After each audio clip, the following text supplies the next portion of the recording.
السلام علیکم خواتین و حضرات۔ آج مرزا غالب کی جو غزل ہم آپ کی خدمت میں پیش کر رہے ہیں اسے غزل تو نہیں کہیں گے بلکہ اس کو مرثیہ یا نوحہ کہتے ہیں، جو زین العابدین خان عارف کی نوجوانی میں موت پر کہا گیا تھا۔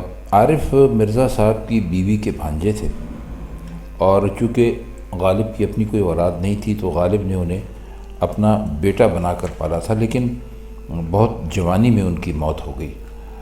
تو غالب نے بس یہ سمجھ لے کہ ان کی وفات پر یہ شعر تو کم از کم ایسا ہے کہ وہ 35-36 برس کی عمر میں وفات پا گئے تھے، تو وہ اس کے لیے انہوں نے کہا ہے، اور یہ بہت ایک لاجواب قسم کا مرثیہ یا نوحہ ہے۔ تو اس کا پہلا شعر ہے کہ لازم تھا کہ دیکھو میرا رستہ کوئی دن اور، تنہا گئے کیوں اب رہو تنہا کوئی دن اور۔ کوئی دن کا مطلب ہے کچھ دن۔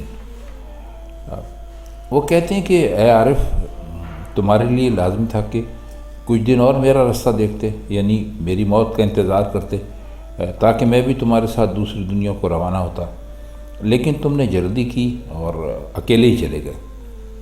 اس کا نتیجہ یہی ہو سکتا ہے کہ کچھ دن اور اکیلے رہو، تنہا رہو، یہاں تک کہ میں مروں اور تمہارے پاس پہنچوں۔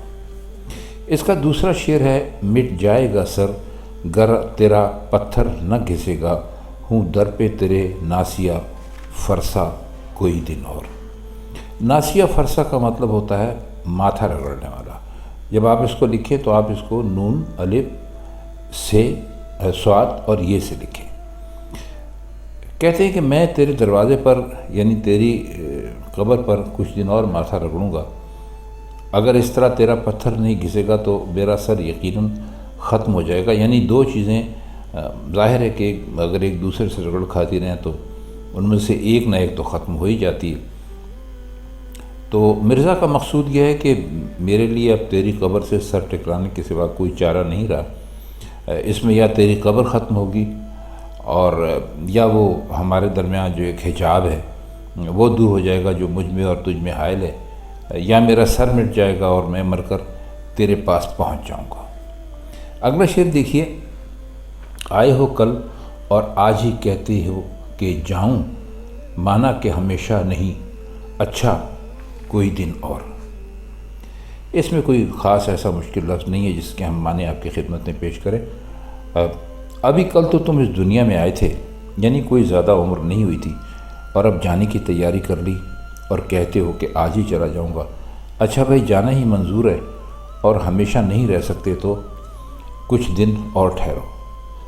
اس شعر میں مکالمے کا طریقہ اختیار کیا اور باتیں ایسی کیں جو مہمانوں اور میزبانوں میں آپس میں ہوتی ہیں۔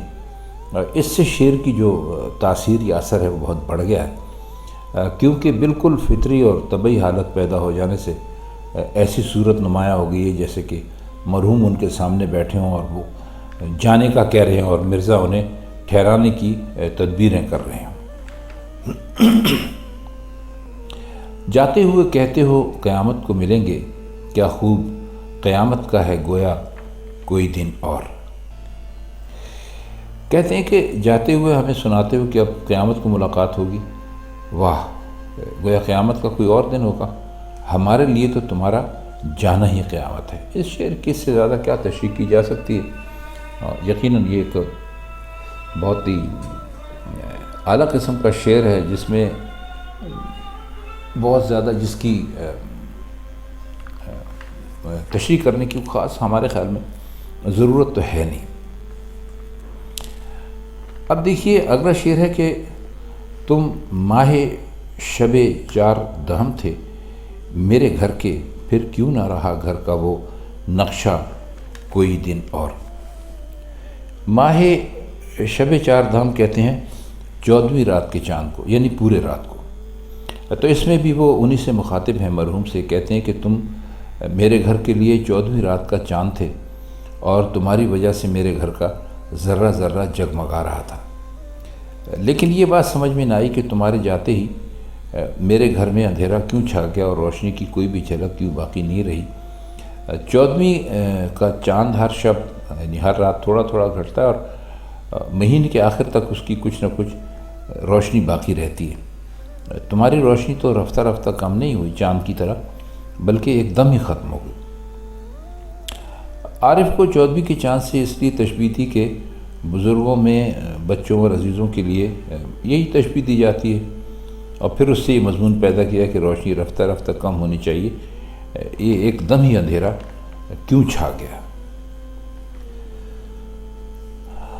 آخری شعر ہے کہ ناداں ہو جو کہتے ہو کہ کیوں جیتے ہیں غالب، قسمت میں ہے مرنے کی تمنا کوئی دن اور۔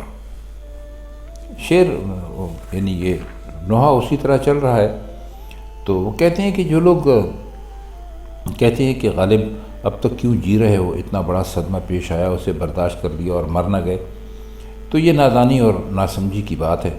میری قسمت میں ہی یہ لکھا ہے کہ کچھ دن اور مرنے کی تمنا کروں، بے شک صدمہ برداشت کر لیا، لیکن زندگی میں کوئی لطف باقی نہیں رہا، جتنی بھی رہ گئی صرف اس لیے رہ گئی کہ موت کی تمنا کرتے رہے۔